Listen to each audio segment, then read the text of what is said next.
thanks for joining us on My Life today. I have a really special lady I'd like you to meet. About 14 years ago, I was a loan officer for GMAC Mortgage in Clarkston, and my wife and I had just purchased a new home.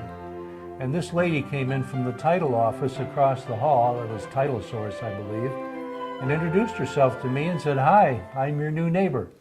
And we've been friends ever since. And it's a real pleasure for me to have Betty Berry on this program. Betty has been involved in real estate or title work in some way, shape, or form in Oakland County for over 50 years. And I'd be willing to bet that if you did a property transaction in Oakland County, if you go back and follow the title work and the forms that were signed on that Look property, at your deed. somewhere you would find Betty's name. And one of the favorite things about Betty, as far as I'm concerned, is when she would close loans for our company, she had a very unique way of describing the loan documents, the mortgage documents. She would say, "These are 20,000 government words, basically saying if you don't pay, you don't stay." And that pretty well summed it up. It's really a pleasure to have you on this program, Betty. Thank you. Thank you. People like that because it made them feel at ease. It wasn't a bunch of legal words that they didn't understand anyway, like their escrow. Escrow was a very hard word for people that first-time buyers particularly didn't know what an escrow was. And that's what I used to tell them was their cookie jar money. Remember that? And I used to tell them, you know, it's just like you'd save money at home in a cookie jar. You're going to give it to the mortgage company. They're going to pay your taxes and insurance out of your cookie jar money. Now, Betty gave me permission to tell you that she is 91 years old, and you retired from the title company when? On my 80th birthday. When you were 80 years old. When I was 80, I retired. I believe you from said Title 80 and Source. out, right? I said 80 and out. Yep. So you missed out on the bursting of the property bubble and all that good stuff. Yes, I did. Aren't you sad? No, not at all. But you've been involved in the antique business ever since? Yes, I've been in antiques. And now I believe you and your daughter, do you share a space and a place out in... No, my daughter has a place in Elk Rapids. Okay. And I have one out on 59 west of 23. Right. Yeah, called, it used to be called A Touch of Country. Everybody remembers that name, but he has changed it to the Birdcage. The Birdcage. Yeah. Well, you're only 91. You've got a lot of good years left. That's great. Yeah, that's right. I hope so. I'm planning on it. I'm sad to say that her husband Ed passed away about 2 years ago. Ed was a retired barber, and he allowed me to come and visit him, and he would cut my hair once a month, and we just had a wonderful time bringing each other up to date on each other's lives and talking about the world as it was. I really miss him. Yes. But let's talk about Betty Berry. Now, Okay. Betty, you were originally born where? I was born in Detroit, Canfield and 2nd on the kitchen table.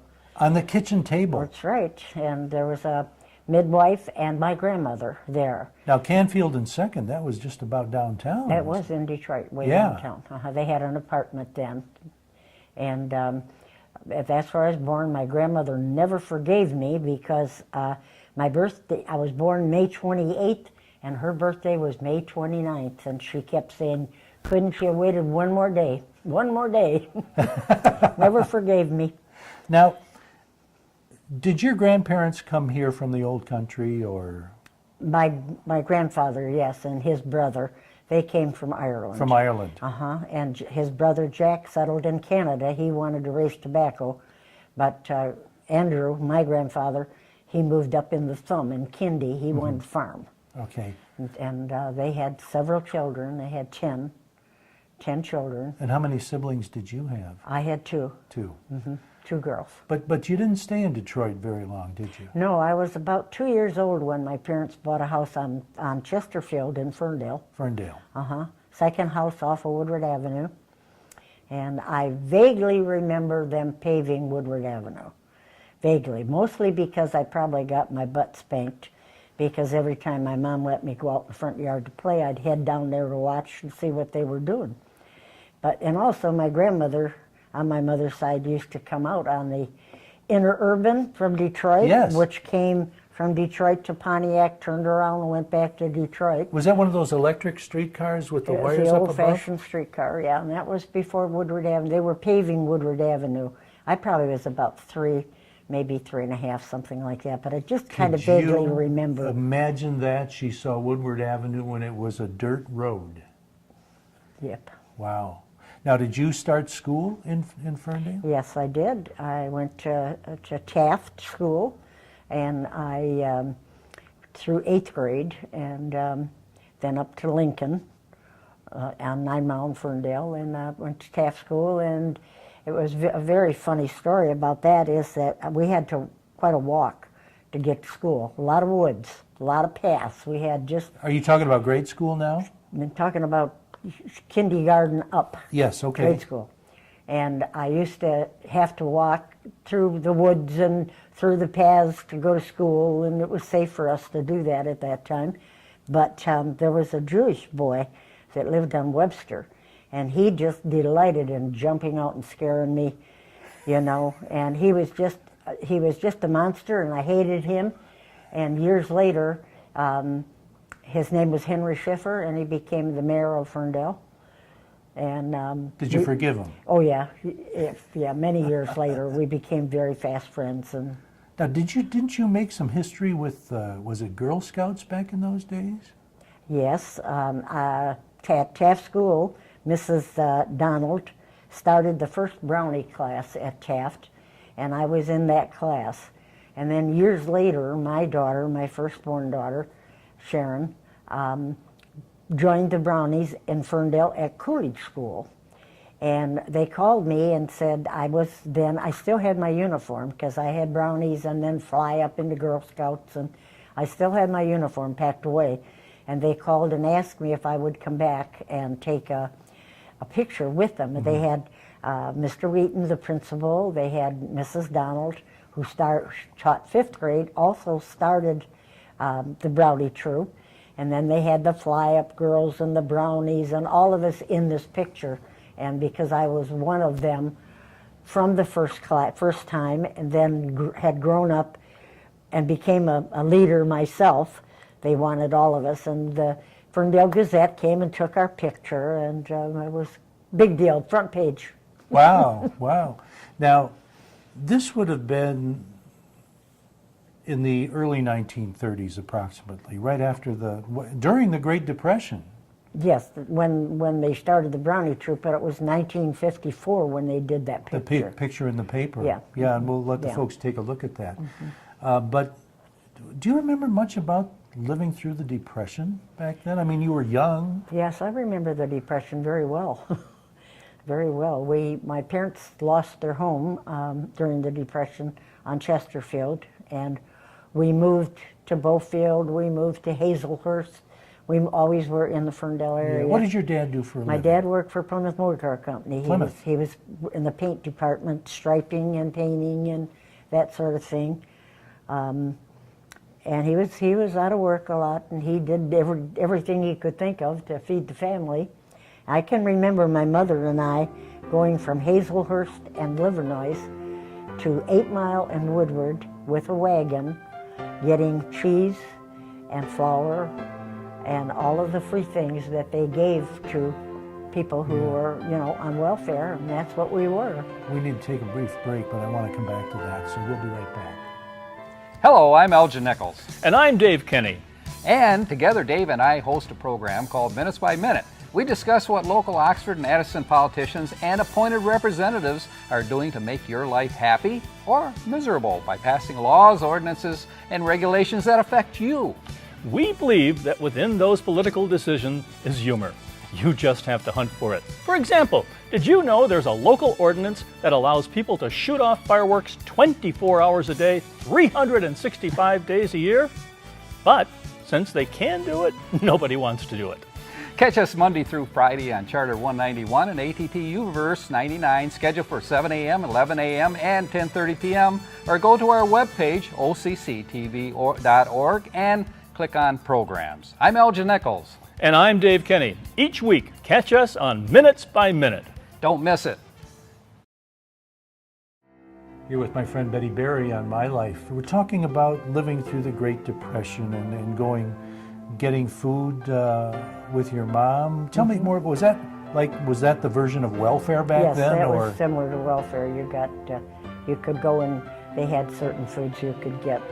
You know, not meat products or anything like that, but canned things. And like I said, they give you a brick of cheese and flour and sugar and stuff like that. And now, did you go to a special government building for that, or to a regular grocery store? Or? No, it was a Ferndale government building in Woodward and 8 Mile Road. Did they hand out coupons for people to do that? No, we didn't have coupons. They knew who you were. You signed in, my mom would sign in and sign out. And we had a little wagon. Yeah. And we pulled the wagon there. You know, I've talked with other people who lived through the Great Depression, and a lot of them have said, they were kids at that time, a lot of them have said, well, the only thing is we were all in it together. And even though we were all suffering these hardships, the fact of the matter was we were all suffering these hardships. Yes, so right. we didn't feel like we were any different than anybody else. Yes, Is that pretty much the way you felt? That's pretty much. Your neighbors were all in the same boat that you were. Yeah. You know, my dad, they opened up a new car dealership at 9 Mile in Woodward, and I remember my dad went to work there, and as a painter, you know, in the paint shop there, and that was, you took whatever job you could get to support your family. You didn't have income tax coming in, or you had nothing like that then. Right. Nothing coming in to help you. So did you go through the whole first 6 grades or 8 grades there in Ferndale? At Taft, yeah. At Through Taft? the 8th grade, Okay. yeah. And then you went to Lincoln High on Woodward Avenue in Livernois. So that was 9th, 10th, 11th, and 12th. So you were still in Ferndale through Yes. high school? Oh, yeah. Mm-hmm. Okay. So you graduated from high school in what year? Do you remember? No. Well, you were born in what, 1925? 23. 23? Around 1941, somewhere in there. Around in there. Or maybe 19... No, I yeah, think it would have 41. been, yeah, could have been. Okay. So World War II was just getting started when you graduated from high school, right? Well, I married at age 17. Okay. And that was before the war started. Right. And I married Don Schur, and we had my first child, Sharon. How did you meet Don? Through school and through, there was a roller rink at Vester and Woodward. And he worked part-time at the roller rink and part-time at the bowling alley, and we actually met at the roller rink. He was 5 years older than I was, so he was out of school. Was roller skating one of the things you did for a good time back then? Oh, yeah. Uh-huh. Anything else come to mind that was a favorite of you, for you to do during those days in high school? No, mostly it was the roller rink. I mean, that was one of the things that almost all of the kids did. There wasn't a lot of, there was bowling alley, but bowling was a little bit more expensive than skating, so you did what you could afford to do. Okay, so you met Don, at the who roller worked rink, at the bowling, at the roller rink, okay. Mm-hmm. And we got married, I was 17. I was 20 when Sharon was born. Okay. And how'd your folks feel about getting married at 17? Were they? They weren't real happy about it because I left school. Yeah. And they weren't real happy about it, but they liked Don, and he went in service, and Sharon I was 20 when she was born. Where did you live with Don? Was We it lived still in Ferndale, and then we moved to Indiana. And what caused you to move to Indiana? He wanted to go down. His parents were there. His parents were there. from Ferndale. Gotcha. But they moved to Indiana before, quite a bit. His father's parents were all from Indiana. Right. And they moved down there, and then he wanted to go down there, which we moved down there. Now, when he went in the Seabees, he joined the Seabees, and when he went in the Seabees, I stayed there in Indiana, worked at Sears in the camera department for a long time, and then came back home with Sharon and stayed with my mother and dad.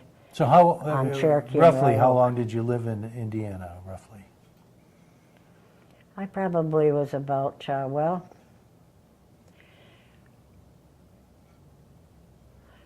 pretty close to 5 years. I think Okay. I lived down in Indiana, somewhere 4.5. So it was a fair amount of times. And then You and Don broke up. And then after he came home from service, we divorced, my choice. Okay. We divorced. And then I was single for a while, and then I met Mickey's But dad. at that point you came back to Ferndale. I was is that living right? I was living in Royal Oak with my parents. In Royal Oak. So They had left Ferndale, built a house in Royal Oak, and I Oh. moved to Royal Oak then. with I them. see. And so you were working at Sears in Indiana. What did you I start? came to work at Sears in downtown in Detroit, on Highland Park. The Highland Park on Sears the store. Sears store. I worked there in the camera department No kidding. for quite a while. So how long did you work for Sears? Well, I had quite a few years altogether at Sears, always in the camera department. Now, was it after Sears that you decided to get involved with real estate, or where did that come into play?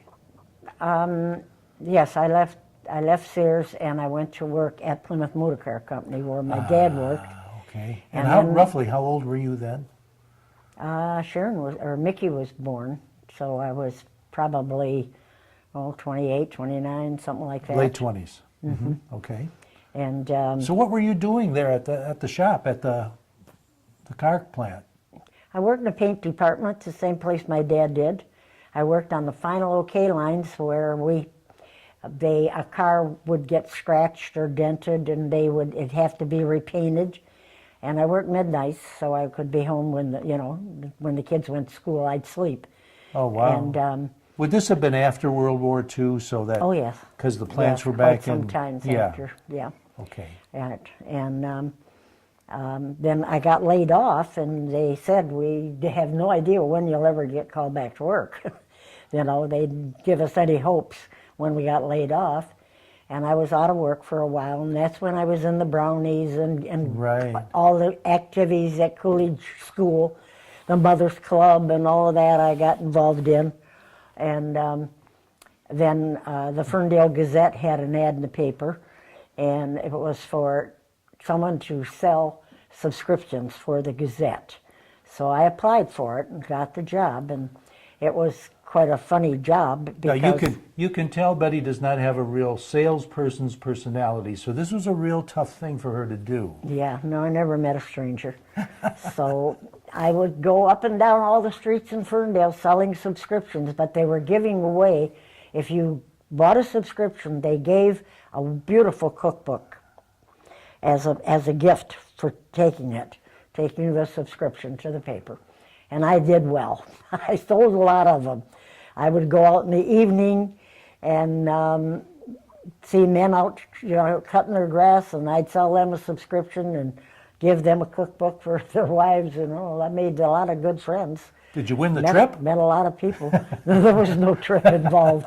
But when that was over with, they hired me to sell advertising on the phone. So you got a regular job. Yeah, so I out got a of it. regular job out of that. That one led into another regular job, which one of my That's all right. Go ahead. customers was Ben Oliver, who had a real estate office at Hilton and 9 Mile in Ferndale. And I used to call him every week for his ads. And he kept saying, "You've got a really nice telephone voice. I think you should be selling real estate." And I would say, "No, I know I could never get past the exam." And he'd say, "Well, stop in one day." And so I did. And Okay. he gave me the Red Book. You didn't go to school then. You read the Red Book, you memorized the Red Book, and you went Yeah. and took the exams. So that's where the real estate career began. That's when my real estate Okay. career. We're gonna take a little break here. We're gonna talk a lot more about that in just a moment. Please stay with us. Hi, this is Connie again from Connie's Kitchen, coming to you from Treetop Lodge, the place where magic happens and unicorns roam freely. Of course, you have to come to the lodge to understand about the unicorn thing, but they're everywhere. We'll be doing a wide variety of cooking shows here on Oxford Community Television, and I personally would like to thank the crew for coming out and giving me this opportunity to share my passion and what I love to do with you from Connie's Kitchen. So please join us on OCTV, join us at the lodge, and look for us all over the town. And if you see unicorns, they probably came from here.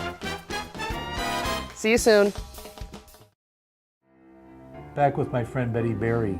Betty was just describing how her real estate career got started by virtue of doing so well at selling cookbooks for, was it the Ferndale Ferndale Gazette? Okay, so you told us that this realtor, this local realtor, Ben Oliver. that you had called on in your previous role with the Gazette, liked your voice on the phones. No, that was advertising. Oh, When for I was advertising. taking his, I called him after I worked at the newspaper, when I was full-time inside at Right. the newspaper, I called, he was one of my customers. I had several real estate customers, but I would call him every week for his ads. Right. Write up his ads and turn the copy in, and he kept, every time I'd call him, every week when I'd call for his ads, he kept trying to talk me into coming into real estate. Was he a big-time realtor of that He was era? pretty good, yeah. He was very, very well known in Ferndale. Where was his office at? He was at 9 Mile and Hilton, Okay. and he was very well known, very, very, very much loved in the Ferndale area. Anybody from Ferndale would know Ben Oliver. Did he have a lot of agents working for him? No, we weren't a real big office. We had about 5 of us in the office plus Ben, and he did all the closings at that time, and I learned some closing from him. He was quite a man to teach you. He would, if you were interested, he would help you. He'd teach you. And you were saying in those days you got your license by doing what? Reading the Red Book, Reading the Red Book. memorizing the Red Book. And you went and took the exam, and I did that. It was about 1953 or 54, and I took the exam like in about the end of November, and there was no computer. You waited until they sent you your license. So I was still working at the paper, and every day I would call Ben and say, "Did it come in? Did it come in?" I was so anxious. I was so sure I was not going to pass that. Really? And he kept saying, "Nope, haven't got it, haven't got it." So he had a little Christmas party at Christmas time, and I thought sure I'd failed because it never came in, never got it. But it sounds like this And was a dream of yours. Yeah. You really wanted Well, to do that. yeah, I thought that would be good. I kind of liked that idea. He was planning in my mind. And he had a little Christmas get-together, and he had a ham for all of us and a bottle of wine for all of us, and we had chipped in, bought Ben a gift for Christmas, and the party was almost over, and he said, "Betty, there's something hanging on the Christmas tree for you." It was my license, and I cried, but I got it. What was it? Okay, so this was the early 50s? This was probably in 54, Okay, early mid-50s. 54, it was around Christmas time, maybe Okay. late 53. And the office was in Hilton, Ferndale. Ferndale. 9 Mount Hilton. And, And I okay, worked so for Ben for a long time. And then another gal, Mary Ellen Worth, came to work for him. And she had been a broker. Of course, I was a salesman. And then to have an office of your own, you had to be a broker. right.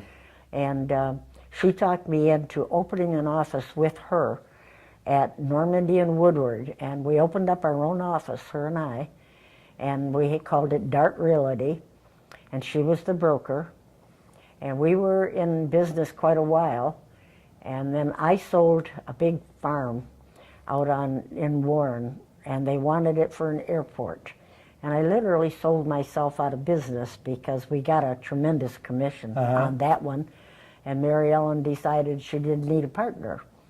So she dissolved our partnership. Oh, no. So I opened up a real estate office on 11 Mile then in Woodward. Just yourself? Just myself, but I was a salesperson. So I had to have an active broker, and guess who my broker was till I got my broker's license? Your first boss? No. Henry Scheffler, Henry Schiff. the one I used to jump out at me. He was an attorney. He was an attorney, and he the kid from the neighborhood. the kid from the who neighborhood would harass you on your way to who school. would harass me, who I was so afraid of. But he was my acting broker till I got my broker's license. Isn't that something? Yeah. The- Life is very funny, how it It is indeed. joins together, and mine is certainly joined together. Well, but the real estate business was a lot different back then, wasn't it? Oh, yeah. Yeah, and it was very good. I mean, we could have assumptions, mortgages, But we did our own closings then. You know, you did all your own paperwork, and you could sell a house, assume somebody's mortgage. Right. That was before once they did that, that's when real estate started going downhill. Yeah. Then for a long time. So what was the difference to the way title companies were involved back then? Had a title company come in every day, Yeah. and I had American Title was my guy who called on me all the time, and But they just kind of did the paperwork, and you did the actual closing they did yourself? the title work. That's all. I did Yeah. the closing papers. Gotcha. Yeah. They just did the title work. Okay. But they kept you supplied with deeds and land contracts and assumption papers, and the title company furnished a lot of your papers you needed to do it. But they did. Okay, so you were in business with this old school buddy of yours. Well, a very short time. He would have to come if I had a closing. No, even if it was at a bank or in my office, it was a land contract or an assumption. He would have to come there and be present just while I closed the deal. And then, of course, he got a percentage Right. of the commission for my being an active broker. But that was only about 3 months before I got my own broker's license. Okay, now, how was your daughter doing back then? She was your only child back then, No, right? I had Mickey too. Oh, you had Mickey too? Uh-huh. Okay. And Mickey was living on Curry in Royal Oak, married to Mike. That was my second husband that I was married to. Okay. And he was a bartender. He worked in the Elks and the Eagles and VFW. He was How did you meet very Mike? well known. Pardon me? How did you meet Mike? I met Mike through a bunch of us gals that went to a bar on 8 Mile Road, Goddard's Bar, Uh-huh. and I met him there. Yeah. Okay. So how long did you have this office, you and before that was dissolved, you and Mr. Schur? The real estate office with your old school, the guy who used to harass you? Henry Schiffner? Harry I only Schiffner, about sorry. 3 months is all. Okay, it was Yeah, a very that's all. brief And then time. I was on my own. I got my broker's license. I Oh, you went and did? took the exam, and I had applied, studied, and took the exam, and got my own broker's license. So did you take on any salespeople to be with you at I that had time? several people, yeah. And your office was where again at that On time? 11 Mile in South Blair, right on a corner. What did you call your office back then? Square Oak Realty. Square Oak Realty. Mm-hmm. All right. And what happened from there? Did you have that for a Well, long time? I had it for a long time until business got really bad. And then, you just couldn't. I had a secretary there, and I mean, salespeople, weren't making any money, and they didn't want to come in and sit and do floor time when there was no customers coming in, and they were Yeah. calling people, trying to get people to sell their houses, and they weren't going to sell, and it was just a really bad situation at that time. Would this have been in like the early 60s, or when would this have been?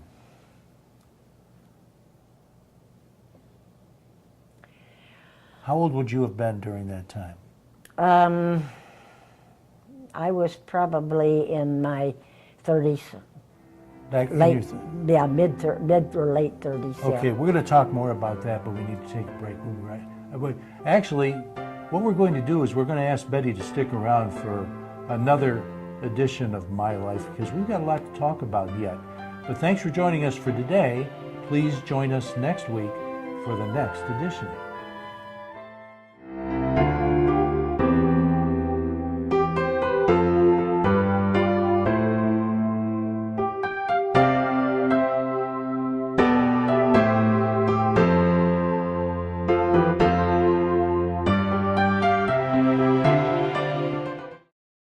You're watching OCTV, Oxford Community Television, serving Oxford, Addison Township, and the village of Leonard.